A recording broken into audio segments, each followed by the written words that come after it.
Okay, spider man brand new day less than ఇయర్లో మన ముందుకు వచ్చేస్తుంది.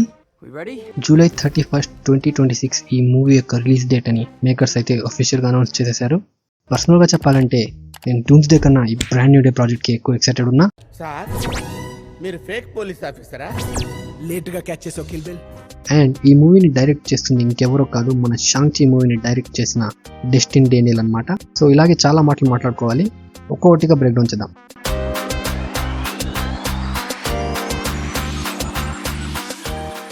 సో ఈ August 1 స్పైడర్ మ్యాన్ డే రోజున సోనీ వాళ్ళైతే ఈ బ్రాండ్ న్యూ డే యొక్క ఫస్ట్ లుక్ని అయితే రిలీజ్ చేశారు. ఈ ఫస్ట్ లుక్లో మారెల్ వాళ్ళు పీటర్ వేసుకునే ఫస్ట్ సూట్ని అయితే రివీల్ చేశారు. ఈ సూట్ డిజైన్ చాలా వరకు నాకైతే ది అమేజింగ్ స్పైడర్-మ్యాన్ 2ని గుర్తు చేసింది. చాలా అంటే చాలా సిమిలర్గా అనిపించింది.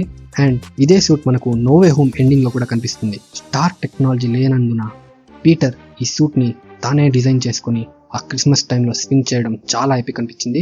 అండ్ ఇక్కడ పీటర్ వెబ్ షూటర్స్ని ఒకసారి గమనించండి. ఇది నార్మల్ వెబ్ షూటర్స్ కన్నా చాలా పెద్దగా ఉన్నాయి కదా. సో ఈ మొత్తం సూట్ని చూస్తూ ఉంటే మన పీటర్ డిజైన్ చేస్తాడేమో అనిపిస్తుంది.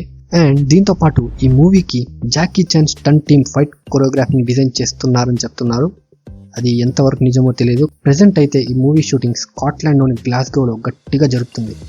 అదేంట్రా, స్పైడర్ మ్యాన్ ఉండేది న్యూయార్క్లో కదా, మరి స్కాట్లాండ్ ఎందుకంటారా?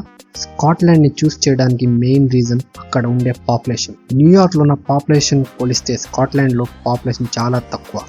అండ్ ఇక్కడ బిల్డింగ్స్ కూడా ఆల్మోస్ట్ సేమే ఉంటాయి. కాబట్టి మేకర్స్ అయితే తెలివిగా స్కాట్లాండ్ని చూస్ చేసుకున్నారేమో అనిపిస్తుంది. న్యూయార్క్లో ఉన్న ట్రాఫిక్ ఆ పాపులేషన్ని కంట్రోల్ చేసే లోపే మన డైరెక్టర్ కాబట్టి అంత ప్యాషనెట్గా షూట్ చేసి మనకు ఆ డిజైర్డ్ అవుట్పుట్ అనేది రాకపోతే అది ఎప్పటికైనా ప్రాబ్లం అవుతుంది. అండ్ ఇక్కడ ఇంకో విషయం ఏమంటే ఈ మూవీకి ప్రీవియస్ ఇన్స్టాల్మెంట్ అయిన అదే నో వే హోమ్ షూటింగ్ అంతా లాక్డౌన్ ఉండటం వల్ల మ్యాక్సిమం ఇండోర్ షూటింగే జరిగింది. అండ్ అది హెవీ విఎఫ్ఎక్స్ అండ్ సీజే పైన డిపెండెంట్ సినిమా కాబట్టి ఈసారి కొద్దిగా డిఫరెంట్ చేద్దాం, కొద్దిగా ప్రాక్టికల్గా పెడదాం అనేసి ప్రాక్టికల్ ఎఫెక్ట్స్తో మామూలుగా ప్లాన్ చేసుకోలేదు. ఆ ట్యాంకర్స్ ఆ క్రౌడ్ మధ్యలో స్పైడర్ మ్యాన్ స్వింగ్ చేయడం చాలా గ్రౌండ్ అనిపిస్తుంది. ఇవంతా చూస్తూ ఉంటే అప్పట్లో టోబీ మూవీస్ గుర్తుకొస్తున్నాయి. సో చాలా ఎక్సైటెడ్ ఉన్నా.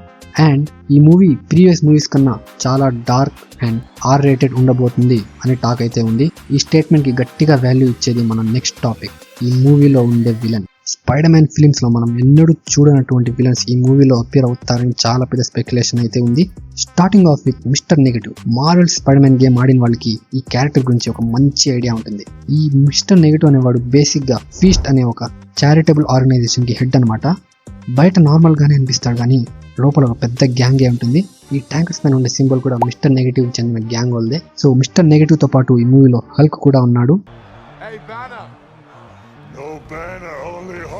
మిస్టర్ నెగటివ్ కి డార్క్ ఫోర్స్ ని కంట్రోల్ చేసే పవర్ ఉంటుంది. So if my assumption is true, Hulk savage Hulk లా మారి న్యూయార్క్ ని డిస్ట్రాయ్ చేసేటప్పుడు జరిగే సీక్వెన్స్ అనుకుంటున్నా.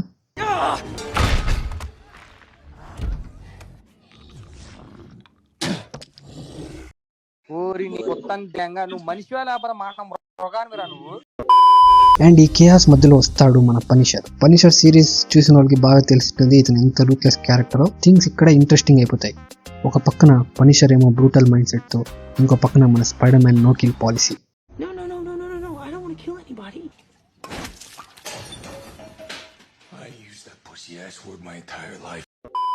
వింటుంటేనే ఎక్సైట్మెంట్ తన్నుకొస్తుంది కదా. మిగతా క్యాస్టింగ్ క్రూ వైపు చూస్తే ఈ సినిమాలో స్కార్పియన్ అండ్ కింగ్ పిన్ కూడా కనబడే ఛాన్సెస్ చాలా ఎక్కువగా ఉన్నాయి. అలాగే ఎప్పట్లాగే Zendaya as MJ, Jacob as Ned ఈ సినిమాలో రీఎంట్రీ అయితే ఇస్తారు. కానీ వీళ్ళ రోల్స్ పాత సినిమాల కంటే చాలా తక్కువగా ఉండే అవకాశం ఉంది. ఇకపోతే సిడీ సింగ్ కూడా ఈ సినిమాలో ఒక చాలా ఇంపార్టెంట్ క్యారెక్టర్ని ప్లే చేసేలాగా కనిపిస్తుంది. అది ఎక్కువగా గ్వెన్ స్టేసీ కావచ్చని నేను అనుకుంటున్నాను. So that's it for today's video guys. Video నచ్చిందంటే లైక్, షేర్, సబ్స్క్రైబ్ చేయడం మర్చిపోవద్దు. ఈ మూవీకి మీరెంత ఎక్సైటెడ్ ఉన్నారో కింద కామెంట్స్లో తప్పక రాయండి.